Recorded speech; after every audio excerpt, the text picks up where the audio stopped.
Hello, everybody. My name is Lupe Alsidez. I'm a Chicano from the west side of San Antonio, Texas. I don't know why I'm showing you my Spurs shirt. I guess that's supposed to um, reinforce the fact that I'm from San Antonio. So, anyway, today I wanted to talk about something very personal.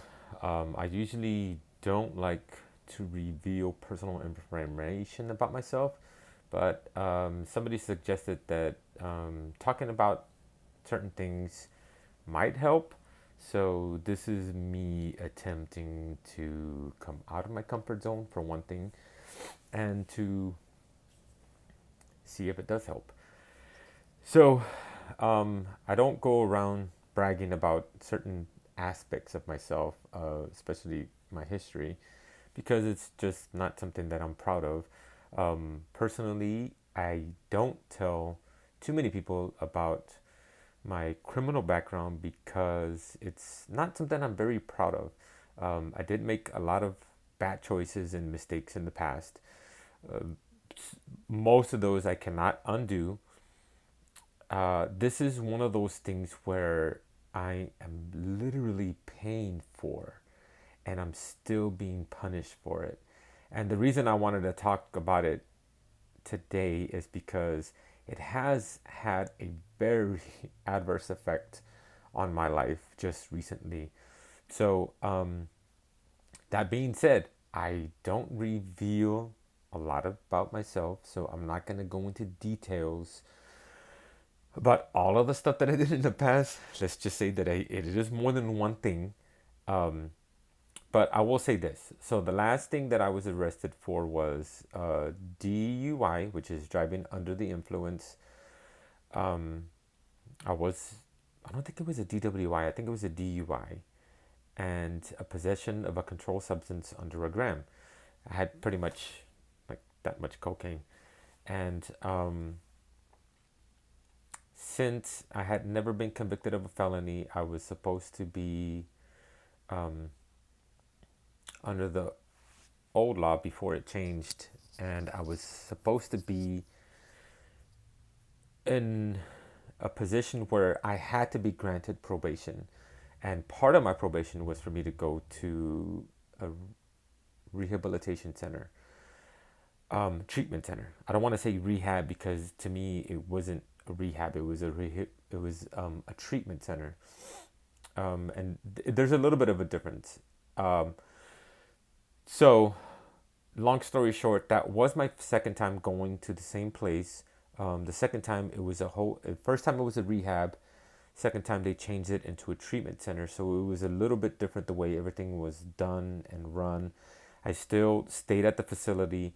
I still had to take classes and talk to a counselor and all that stuff. And when I got out, I did have to go to court appointed um, AA classes. I don't know why I was never assigned NA classes since I mean, I did get caught with drugs, but I only had to go to AA classes. Um, I'll talk about that on a different video because the drugs thing, um, it's a whole story that I could really go into. But the long story short is I did probation and I was actually on paper for many, many years. I think about a 10-year period because I did two probations. Um, First probation screwed it up, but it got extended. I picked up this new case, the possession and the possession and the DUI.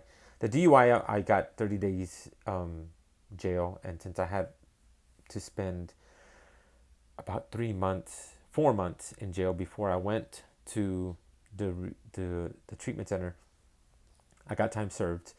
But I did still have to go to the treatment center, and the way it works is since it's court appointed and it's run by the county, I had to wait for a bed to become available.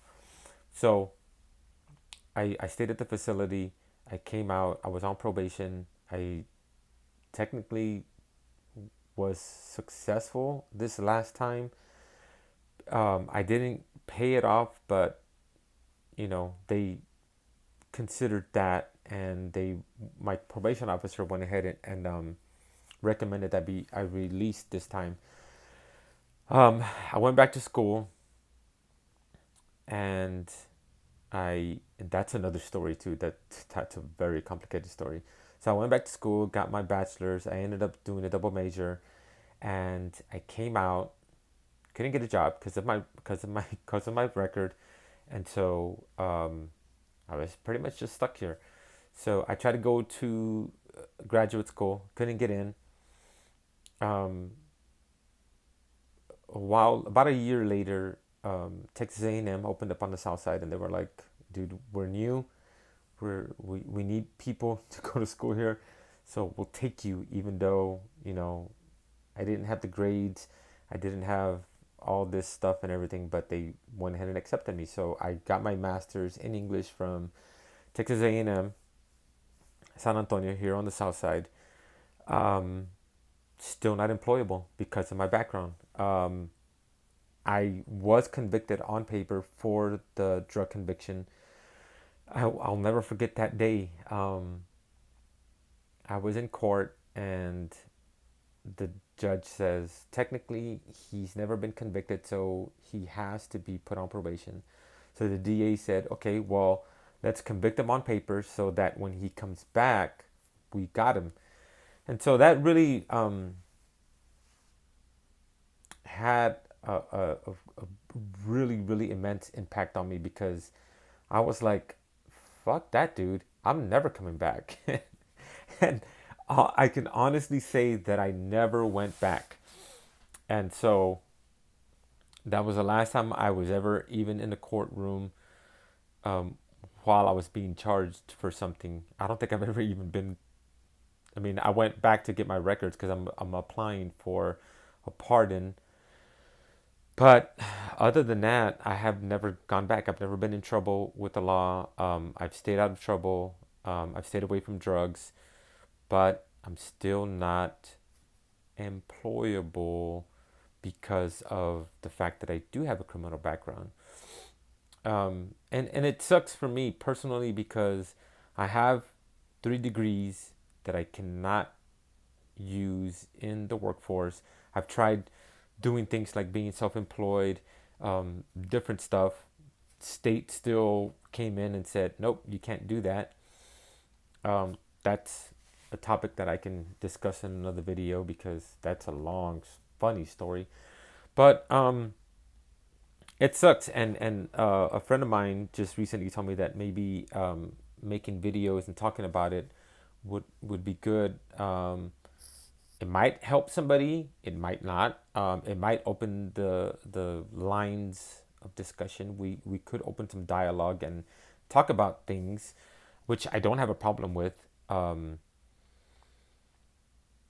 It just really sucks because I have not been able to get a job almost anywhere, not even fast food. I remember I was in Little Rock, and they were hiring for a manager in training for Walgreens. I went in, did the interview. The dude was like, dude, I so want to hire you. You are awesome. You seem to have a good work ethic. You seem to have a good personality. Blah blah blah blah blah blah. And he was like, yes, I'm good. So let's run this background check and we'll see what happens. Long story short, I didn't get the job because of my background, which has been the case 99.99% of the time. Almost every job that I apply for, even fast food, will not hire me because of my background. Um, and that's it sucks. It sucks. It sucks for me. But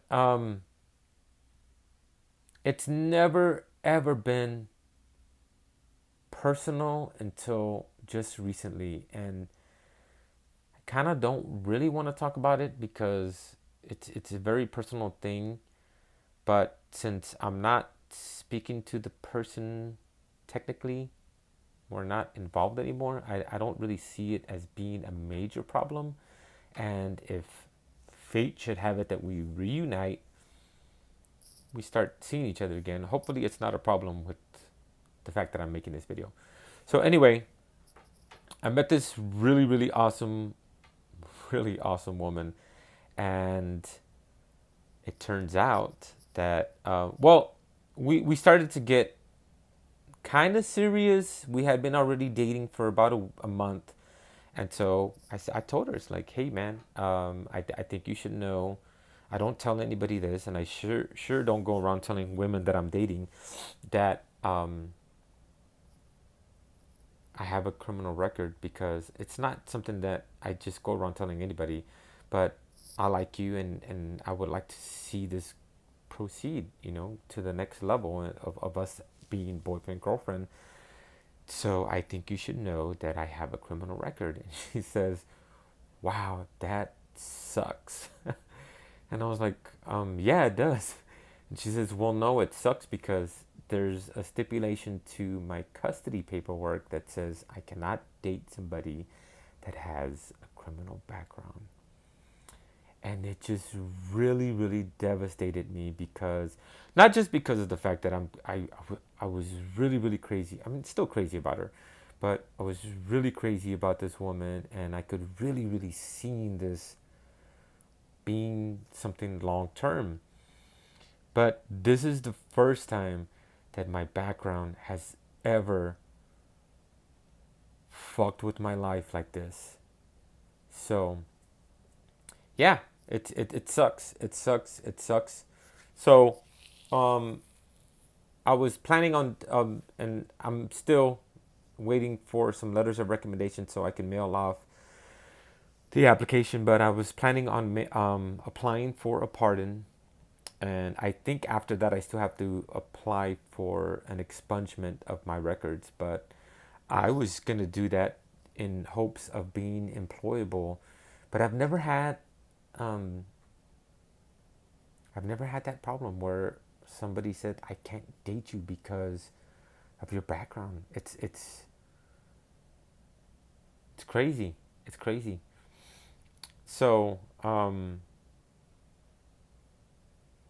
yeah, I just thought I'd come on and make a video of that. And this is me stepping out of my comfort zone and putting it out there.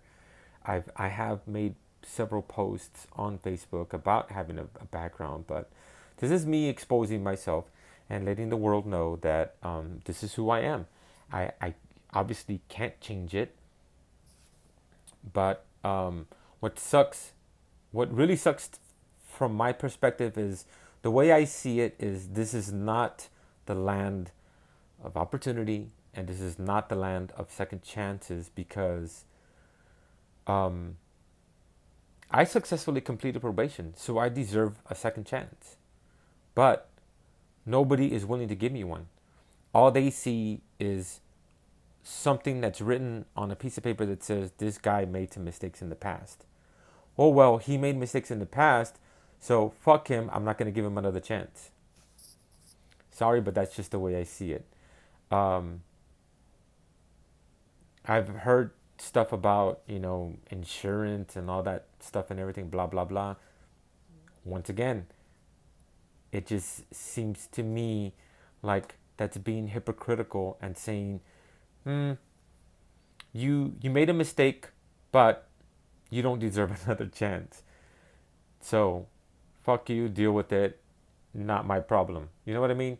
So, am I bitter about it? Yes, I'm bitter because I I have proven that I deserve a second chance. I have 3 freaking degrees, dude. Three.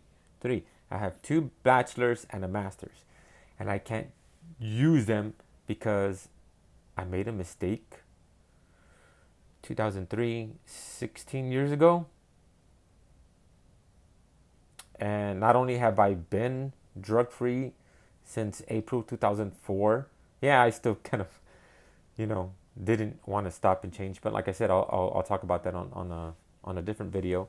But it's been over 16 years, and I still don't deserve another chance.